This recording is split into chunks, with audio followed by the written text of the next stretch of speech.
I'm in one of the largest cities in the world, Mexico City. If you count the districts that lay around it, there are 30 million people here. It's one of the busiest, noisiest cities of the world. We live in a difficult country.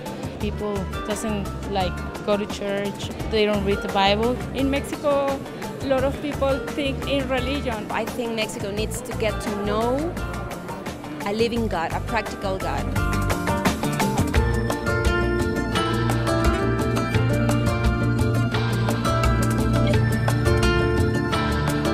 I see his program, and it's a blessing for me. You can see it on TV, but also get it in your email. On YouTube, and I really love it. I watch the messages live stream. I have his CDs, I have his tapes. I learn a lot from those.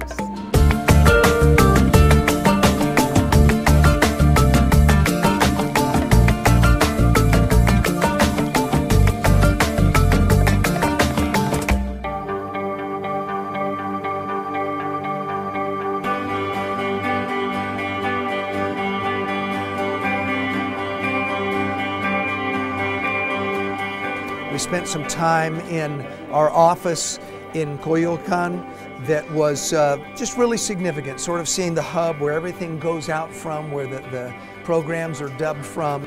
This is actually where they do the voiceover in this room, and on the other side is where they dub and make everything fit, so it actually looks like yo estoy hablando español. Qué bueno es eso.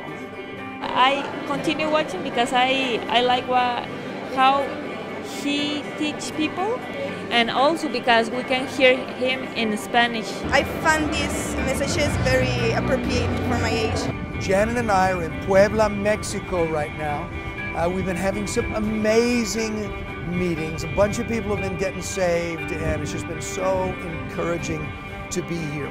There was 4,000 or 5,000 people in the service. It was streamed live online. Thousands of people watched it there. Hundreds of people responded to the invitation to receive Christ. And this morning we were on a live television program, Expande TV. It was exciting.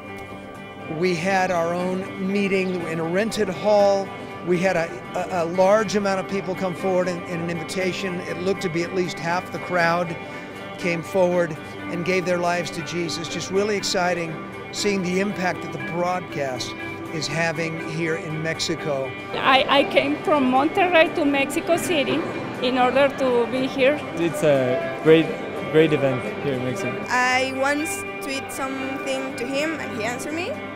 I saved that tweet. Right now I'm actually at Amistad. It's a church here in Mexico City, very large. I just spoke during the first service to I think about 1,300 people. It was packed, and we had a huge amount of people responded to the invitation to accept Jesus.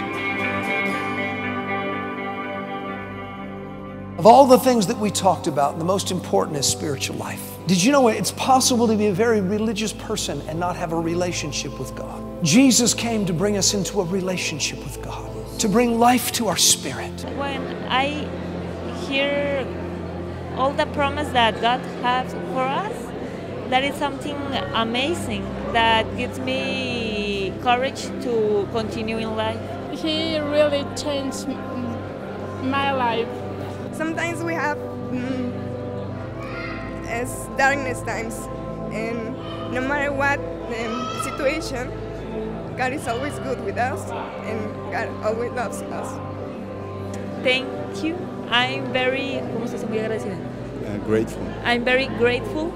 He continued with his ministry because it's very important to have people like him teach us. We're very thankful of people in Cottonwood investing in giving. This is what it's about. We're reaching people. People are being lifted. They're being blessed. Those that support the gospel work that we're doing, you're investing in eternity. I cannot tell you how many stories that I've heard from people who have had their lives changed, marriages that have been restored, people that got off of drugs due to the broadcast, hearing God's word, on their television set. And as I said, many people have traveled across the country, to be here in these meetings because the broadcasts have meant so much to them. So Let's keep sowing. Let's keep going. Let's keep bringing a living Jesus to a dying world.